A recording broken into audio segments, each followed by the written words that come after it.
नमस्कार मित्रों, मैं हूं डॉक्टर हरिनिवास। चैनल का नाम है संस्कृत साहित्य एवं संस्कृति। 10 रूपक चल रहे हैं और उसमें भी नायिका विवेचन। बिल्कुल आनंद का माहौल है। हमने स्वकीया के गुणधर्म जाने और स्वकीया के उन्होंने 3 भेद किए थे, मुग्धा, मध्या और प्रगल्भा। थोड़ा सा पहले इस चीज को समझ लें। वैसे तो ये स्वकीया के विवेचन में ही मुझे कहना चाहिए था। मुग्धा यानी जब विवाह होता है।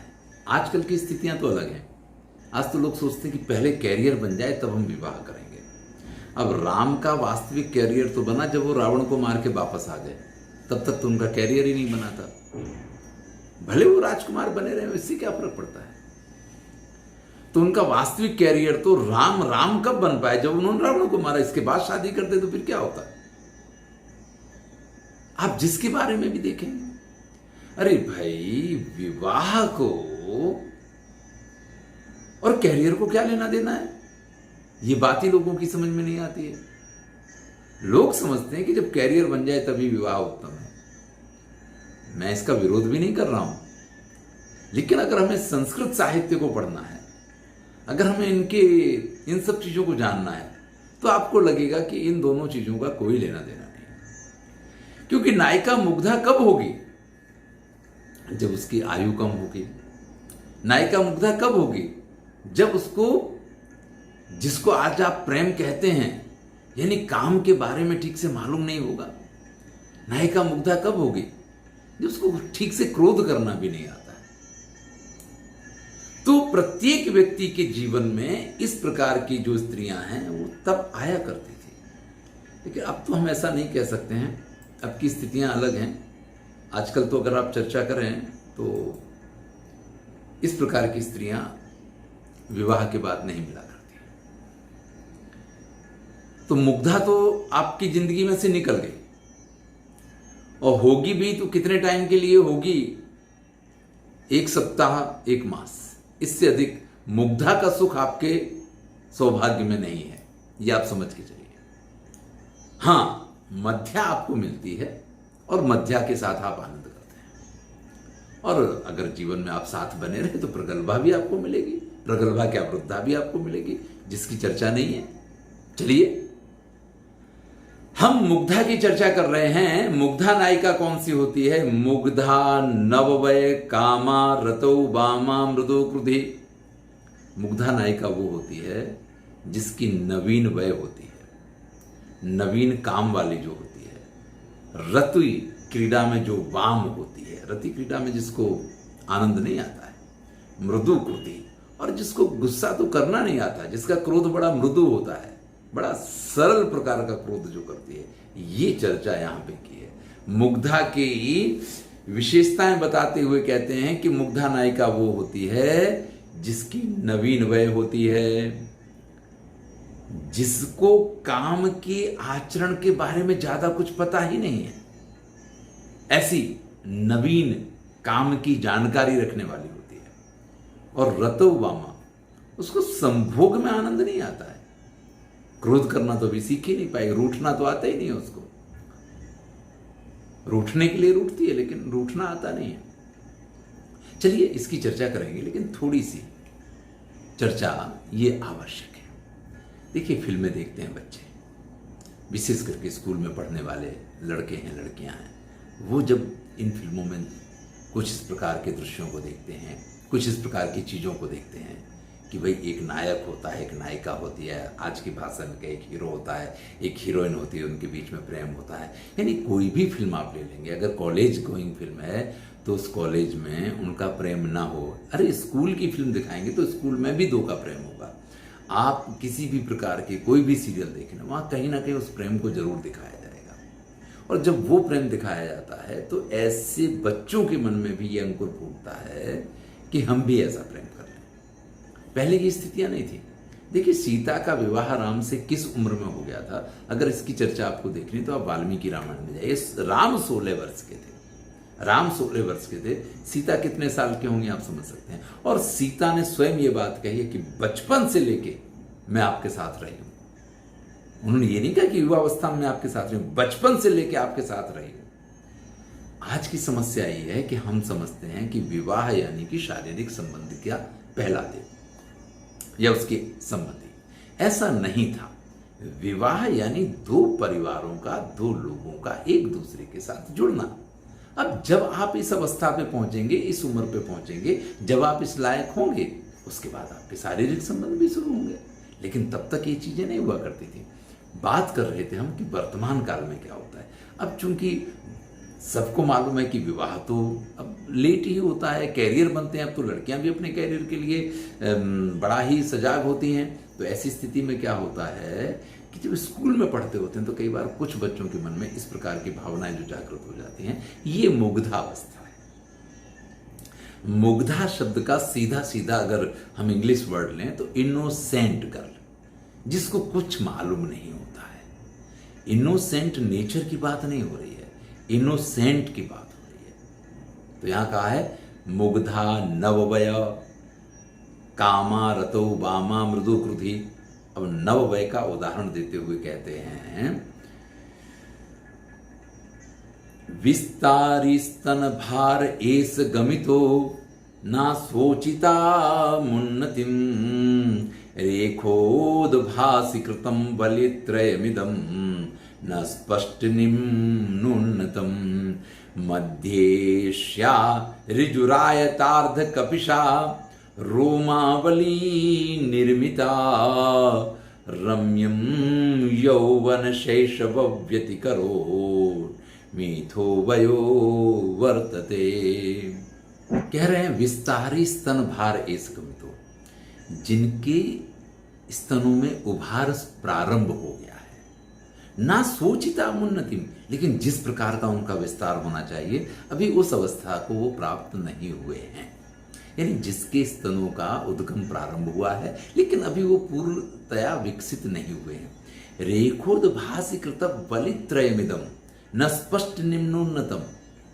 देखिए, जब स्तन बड़े हो जाते हैं तो मध्य भाग जो है यानी पेट का भाग जो है वहां त्रिवली पड़ जाती है, रेखाएं आ जाती हैं बीच में, क्योंकि ऊपर का जो छाती का भाग है वो जब नमता है, झुकता है, तो पेट में अपने आप वो 3 रेखाएं दिखाई देती हैं। ये सौंदर्यवती स्त्रियों की बात है, सबके लिए ये चीजें लागू नहीं पड़ा करती हैं। हम जब चर्चा करेंगे तो आगे हम इसकी भी चर्चा करेंगे। कामशास्त्र में जैसे पद्मिनी, शंखनी, चित्रिणी, इन सब नायिकाओं की बात की गई, उनकी भी चर्चा करेंगे। तो वहाँ पद्मिनी के जो गुणधर्म कहे गए हैं वो गुणधर्म कहीं ना कहीं आपको प्रारंभिक अवस्था में यहाँ उनकी कल्पनाएं की गई हैं। तो कहते हैं रेखोद्भासि कृत बलित्रयमिदम, 3 वलय की रेखाएं अब उद्भासित होने लग गई हैं। न स्पष्ट निम्नोन्नतम, लेकिन ऊंची नीची बराबर स्पष्ट अभी नहीं दिखाई देती हैं, क्योंकि अभी स्तन पूर्णतया विकसित नहीं हुए हैं। मध्य अस्या ऋजुरायतार्ध कपिशा रोमावली निर्मिता। देखिए, पेट के मध्य भाग में रोमावली अब दिखाई देने लग गई है, लेकिन वो रोमावली रोम प्रारंभिक अवस्था में जो रोए होते हैं वो बिल्कुल गोल्डन, जिसको कपिश कहते हैं, बंदर का जो कलर होता है उसको कपिश वर्ण कहा गया है। तो इस प्रकार के कपिश वर्ण के, जिसको हम कहते हैं कि गोल्डन प्रकार के रोए होते हैं, धीरे धीरे धीरे धीरे क्या होते हैं कि हम उनको या तो साफ करते रहते हैं या हम उनको और तरीके के प्रयोग करते हैं, जिसकी वजह से वो धीमे धीमे बड़े होके काले होते जाते हैं। लेकिन रोम राशि अभी जिसकी कपिश वर्ण की है, गोल्डन वर्णी है, अभी जिसमें किसी भी प्रकार की ब्लैकनेस नहीं दिखाई देती है। रम्यम यौवन शैशव व्यतिकरोन मिश्र वयो वर्तते। वास्तव में न तो अभी युवावस्था आई है और ना ही अब बाल्यावस्था है। बाल्यावस्था जा रही, युवावस्था आ रही है, ये दोनों की मिश्रित अवस्था पे, जैसे एक तरफ दिन पूर्ण हो रहा हो, रात्रि प्रारंभ हो रही हो, संध्या काल होता है, उसी प्रकार से ये बाल्यावस्था और युवावस्था का संधि काल है। इस प्रकार से ये जिसको वयोमुग्धा कहेंगे उसका ये उदाहरण प्रस्तुत किया है। वयोमुग्धा के बाद काम मुग्धा की बात करेंगे। काम मुग्धा, जिसको भी काम की चेष्टाओं के बारे में मालूम नहीं है। विवाह हो गया, इसका अर्थ ये बिल्कुल भी जरूरी नहीं है कि आज शादी हुई और कल से संबंध शुरू होंगे। ये नहीं था। अभी तो उसको मालूम ही नहीं है क्योंकि हमारे यहाँ ये कहा जाता था कि 11 साल की कन्या है तब उसका विवाह कर देना चाहिए। मैं बिल्कुल ये कह सकता हूँ कि राम 16 साल के रहे होंगे और सीता जो 11 साल की रही होगी। अब आप कहेंगे कि मैं एक अध्यापक होकर के बाल विवाह की बात कर रहा हूँ। अगर इस प्रकार से बाल विवाह होते थे जैसे तब हुआ करते थे तो उसमें कोई बुराई नहीं थी। आज के बाल विवाह उस प्रकार से नहीं होते हैं, और होते हैं तो हमने कुछ इस प्रकार की बातें सोची हुई हैं कि हमें वो बाल विवाह गलत लगते हैं। अगर राम और सीता का विवाह गलत नहीं था और आप उनकी पूजा करते हैं तो आप इस प्रकार के विवाह को गलत कैसे मान सकते हैं? हाँ, लेकिन अगर आप उन गुण धर्मों पे नहीं चल पा रहे हैं तो फिर तो बाल विवाह एक शाप है, इसमें कोई दो राय नहीं है।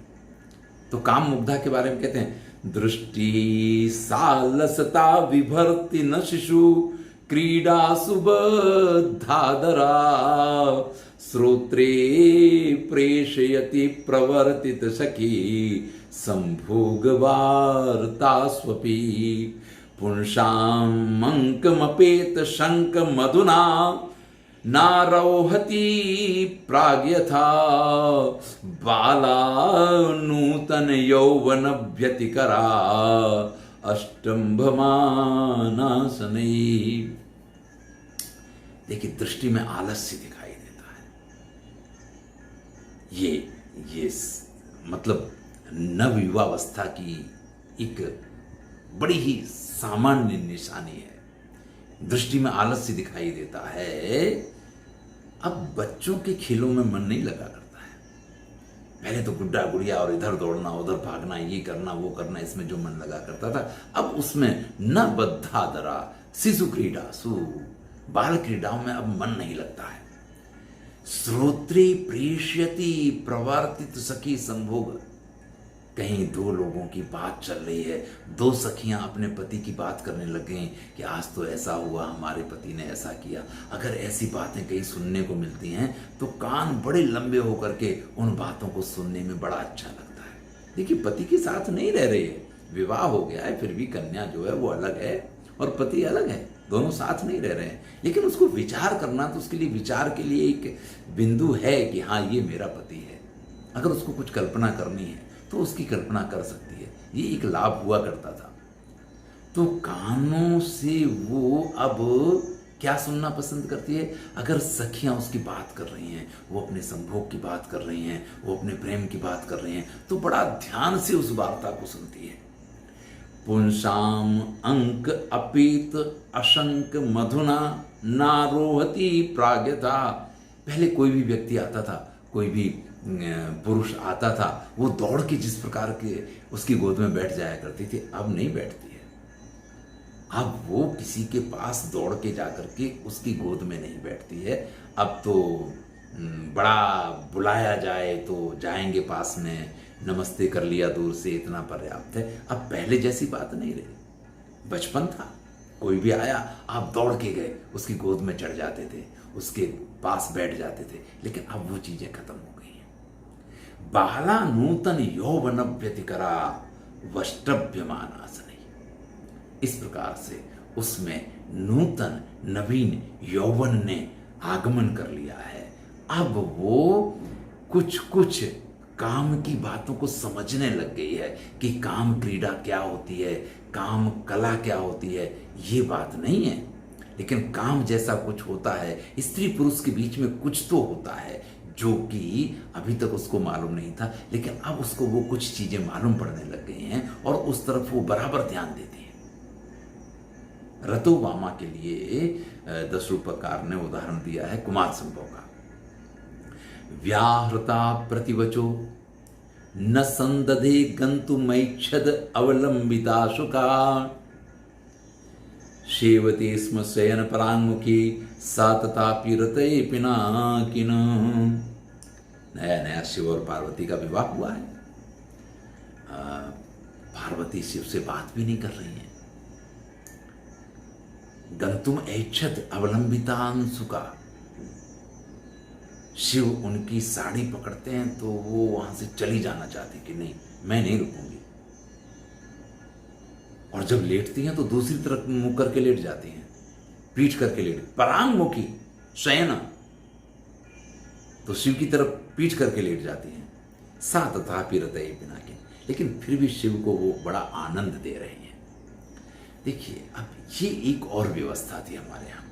शिव का सती से इससे पहले विवाह हो चुका है। हमारे यहाँ अगर दुष्यंत है तो उसकी भी पहले से पत्नियां हैं। हमारे यहाँ पुरुरवा है, खैर पुरुरवा को तो उर्वशी प्राप्त हुई, वो तो मुग्धा कभी है ही नहीं। लेकिन जो दुष्यंत को शकुंतला मिली है वो मुग्धा के सभी लक्षणों से युक्त है। ध्यान दीजिएगा, कालिदास ने एक वर्णन किया है कि वो अपनी सखियों से कहती है कि मेरे ये जो ऊपर के वस्त्र पहने हुए इनको थोड़ा ढीला कर दो, तूने बहुत टाइट मुझे पहना दिया है। तो सखी कहती है कि मुझे क्यों उपालंब दे रही हो, अपने इन विकसित होते हुए स्तनों को उपालंब दो। अब जो तुम्हारी जवानी बाहर आई जा रही है इसकी वजह से तुम्हें ये वस्त्र टाइट होने लग गए हैं। ऐसा थोड़ी कि मैंने उनको इस तरीके से बांध दिया है। तो ये सारी चर्चाएं इसी मुग्धा नायिका के गुणधर्मों को व्यक्त करती हैं। लेकिन नायक वहां पे मुग्ध नहीं है।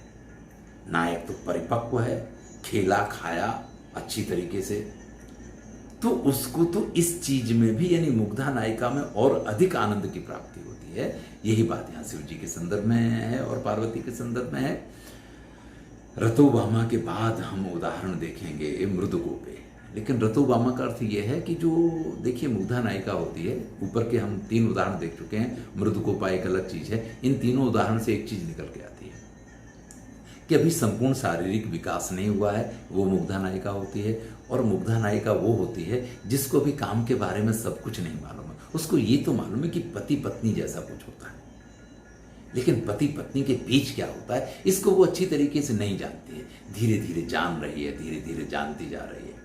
अब ऐसे में जब घर वालों को ये लगा हो कि नहीं अब तो इनको साथ रहना चाहिए, तो उसको पति के पास भेज तो दिया गया है, लेकिन अभी भी उसको जो कुछ आधी कच्ची बातें कभी सखी से सुनी, कभी किसी से सुनी कि कहीं कुछ ऐसा हो जाएगा तो ऐसा होगा और ऐसा होगा तो ऐसा होगा, तो वो सारी चीजें उसको इस प्रकार से स्पर्श करती हैं कि उसको काम क्रीड़ा से तो भय लगता है। मुग्धा नायिका का ये गुणधर्म होता है कि आप उसको घुमाने ले जाओ, उसको घूमना अच्छा लगेगा। आप उसको अच्छे अच्छे वस्त्र कपड़े पहनने को दो, उसको अच्छा लगेगा। उसको बच्चों से अधिक इंटेंशन चाहिए, लेकिन फिर भी शारीरिक संबंध से वो थोड़ा दूर भागती है। और यही बात यहाँ पे रतोबामा के उदाहरण में जो कालिदास ने शिव और पार्वती के बीच में प्रस्तुत किया है उसका भी यही अर्थ है। मृदुकोपे का उदाहरण देखते हैं। प्रथम जनिते बाला मन्यो विकार मजानती कि तव चरिते नामज्जांके विनम्र भुजैवशा चिबुक मलिक चोन्नम्योच्चै अकृत्रिम विभ्रमां नयन सलिलस्यन्दिश्योष्टे रुदन्त्यपि चुम्बिता। किसी बात पे नायिका गुस्सा हो गई, नायक से किसी बात पे नायिका गुस्सा हो गई। अब नायक उसको मना रहा है, लेकिन मनाने के लिए उसको कोई मेहनत ही नहीं करनी पड़ी। बस वो उसके पास गया, उसको अपने आलिंगन में लिया, उसकी दाढ़ी को जरा सा ऊंचा किया, और अभी तो वो अपनी आंखें भी नहीं तरेर पाई, वो किसी चीज का विरोध भी नहीं कर पाई, और उसने उसको चुम्बन दिया, और इसके साथ ही वो नायिका जो है उसके बस में आ गई। तो क्रोध करना अभी आता ही नहीं है। ये नहीं कि तुम रूठे रहो मैं मनाता रहूं, इन अदाओं पे बहुत प्यार आता है, 2-2 दिन निकल गए, कई बार तो महीने निकल जाए लोगों के। इस प्रकार का क्रोध करना भी नहीं आता है, यानी क्रोध में भी जो मृदु होती है। एक उदाहरण आगे लिखते हैं। एवं अन्येपि लज्जा स्वृत्ता अनुराग निबंधना मुग्धा व्यवहारा निबंधनीया यथा न मध्ये संस्कार कुसुम बाला पिबहते न निश्वासै शुभ्रु जनयति तरंग व्यतिकरम न बोढ़ा पश्यन्ति लिखितमिव भर्तुः प्रतिमुखम प्ररोहा ध्रुमांचा न पिबति न पात्रम चलयति। चलिए, इसमें जो कुछ लिखा है बहुत चर्चा नहीं कर रहा हूं, एक सुंदर सी बात कर रहा हूं, आप उस चीज को समझ लीजिए। बहुत सारी चीजें किस प्रकार से बदलती जाती हैं। अब नायिका ने किसी पति पत्नी को साथ में देखा, अब उसको एक पीने के लिए जो प्याला दिया गया है उस प्याले को देखती है, उसमें जो कुछ चीज़ें हैं उसको उसमें से किसी चीज़ में रस नहीं पड़ रहा है, क्योंकि उसको उस प्याले के अंदर अपने प्रियतम की शक्ल दिखाई देने लग गई है। और जब उसकी शक्ल दिखाई देने लग जाती है तो फिर ना तो उसको पी पाती है और ना उसको हिला पाती है। तो ये है मुग्धावस्था। मुग्धा का सीधा सीधा अर्थ है कि जब व्यक्ति को ये मालूम ना पड़े कि क्या अच्छा है और क्या बुरा है, इसको मुग्ध अवस्था कहते हैं। यहां पे जिस प्रकार का जैसा जो योग्य मार्गदर्शन इस समय पे मिले तो वो बालक बड़े अच्छे मार्ग पे चले जाते हैं। लेकिन यही वो अवस्था होती है जिस अवस्था में कोई भी उनको फुसला सकता है, कोई भी उनको आकर्षित कर सकता है, क्योंकि उनको यही नहीं मालूम होता है कि आकर्षण का वास्तविक कारण क्या है, वो क्यों आकर्षित हो रहे हैं। ये चीज़ उनको मालूम ही नहीं होती है। उनको तो सिर्फ इतना मालूम पड़ता है कि नहीं, प्रेम जैसा कुछ है और वो करना चाहिए और हम वो अवश्य कर लें। चलिए श्रृंगार विलासिनी का भी एक उदाहरण देख लेते हैं। वहाँ पे भी यही 4-5 उदाहरण दिए हैं, लेकिन सभी उदाहरण तो नहीं देखेंगे। श्रृंगार विलासिनी कार ने मुग्धा की परिभाषा देते हुए कहा है, मुग्धा तदनुच नववधू नव यौवन भूषाचा ना नवा नंग रहस्य का पुनरपि सा कथिता चा तथा चा लज्जा प्रायः इति कवयः कथयन्ति। तो कवियों ने मुग्धा तो कहा है, इसके बाद नववधू कहा है, नव यौवन भूषिता कहा है, नवा नंग रहस्य का कहा है और लज्जा प्राय, ये इसके 5 प्रकार कहे हैं। अब इसमें से नववधू का एक उदाहरण देखें। संप्रति कस्य मनोहरतीह न मोहयतीव न पश्यति याकमो सा समवेत्य समागत यौवन मालित दैव जयिष्यति नाकमो क्रीडति कापि सरोजमुखी नव गोप सुता सखि भी सखि शाकम कस्यचित्तेद दहो सुकृतिना खलु पुण्य मुपैति परम परिपाकम। ऐसी नववधू जिसने अभी बस सिर्फ और सिर्फ विवाह हुआ है, जिसको विवाह का वास्तविक अर्थ भी नहीं मालूम है। क्या कहते हैं? संप्रति कस्य मनोहरती है ना मोहयतीव न पश्यति आकम। वो जब किसी को देखती है ना तो उसका मन मोहित हो जाता है। नायिका का नहीं, देखने वाले का। कि कैसी वो, हमारे यहाँ हिंदी में कहते हैं कि बटुआ जैसी बहू। अब ये बटुआ शब्द जो है ये बड़ा ही गोल मटोल सा, जिसमें खाना बनाया जाता था। पहले जमाने में ये तपेलियां नहीं हुआ करती थी, बटलोई कहते थे उसको है। तो बटुआ जैसी बहू यानी छोटी सी गोल मटोल सी। अब ये जो बटुआ जैसी बहू है ये सारे उसके गुणधर्म यहाँ है। सा समवेत्य समागत यौवन मालिस तदैव जयिष्यति नाकम। उसका नव यौवन ऐसा है कि जिस नव यौवन के सामने स्वर्ग भी परास्त हो जाए। खेल रही है अभी, उसको मतलब काम आवेग वगैरह सब नहीं मालूम है। क्रीडति कापि सरोजमुखी नव गोप सुता सखी शाकम। अपनी सखियों के साथ मस्तियां चल रही हैं, ये वो चल रहा है। अरे भाई, जो भी उसको देखता है, कस्य चिदित अहो कृतिना खलु पुण्य मुपैति परम परिपाकम। कौन ऐसा, याद कर लीजिए। इस श्लोक को पढ़ते पढ़ते कालिदास याद आ जाते हैं। अनाघ्रातम पुष्पम किशलय मलूनम कर रुहई। लिखते हैं, कालिदास ने भी लिखा है, कमिह समुपस्थास्यति विधि। कौन ऐसा सौभाग्यशाली होगा विधाता ने जिसको इसके उपभोग के लिए नियुक्त किया होगा। कौन सा ऐसा सौभाग्यशाली होगा जिसके भाग्य में ऐसी सुंदरी लिखी होगी। एक लज्जा प्राय का उदाहरण देख लेते हैं। रतोवामा का उदाहरण नहीं देखा है, लज्जा प्राय का उदाहरण देखते हैं।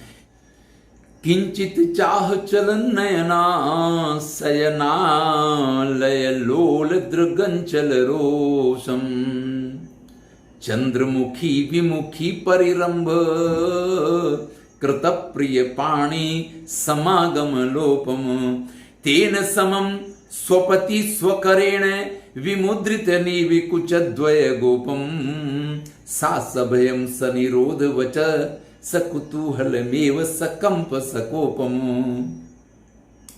देखिए, पति के साथ संभवतः प्रथम बार ही, अब उसको अगर सोने का नंबर आया है क्योंकि पत्नी है, तो किंचित चाह चलन नयना, आंखें बड़ी चंचल हैं, पता नहीं आज क्या होगा।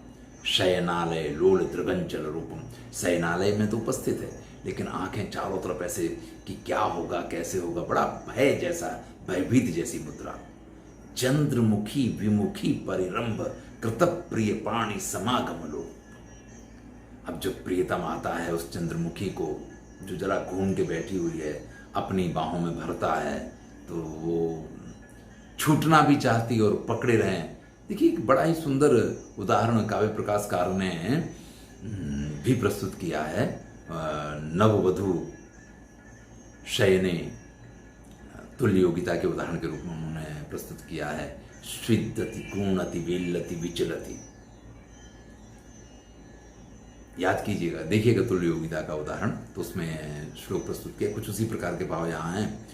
तीन समम स्वपति स्वकरेण विमुंचति नीवि कुचद्वय, उसके साथ सोती तो है लेकिन अब कहीं अपने स्तनों को छुपा लेती है, कहीं अपनी नाभि को छुपा लेती है। इस प्रकार से वो खुद को बचाने की कोशिश कर रही है। सा सभयम, अब उसको विरोध करने से पहले ये डर भी लगता है कि कहीं ये गुस्सा ना हो जाए, लेकिन भय भी लगता है। कुतूहल मेव सकंप सको, और एक उत्सुकता भी है कि भाई इसमें क्या है। तो ये सारी चीजें जहां एकत्रित होती हैं, लज्जा प्राय का उदाहरण महाकवि देव ने प्रस्तुत किया श्रृंगार विलासनी में। इसके सभी उदाहरण बड़े सुंदर हैं, क्योंकि समय का अभाव रहता है इसलिए सबकी चर्चा नहीं कर सकता हूँ।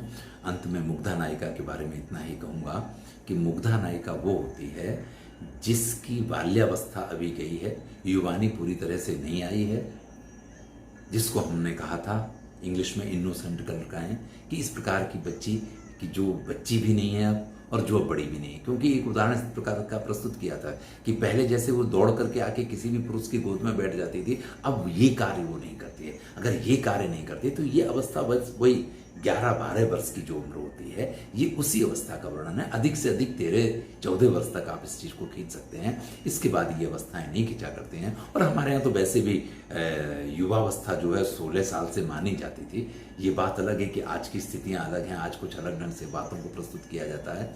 लेकिन जिसको हम मुग्धा नायिका कहते हैं, आज के किसी भी नायक को ये सौभाग्य नहीं है कि उसको मुग्धा नायिका अपने जीवन में प्राप्त हो।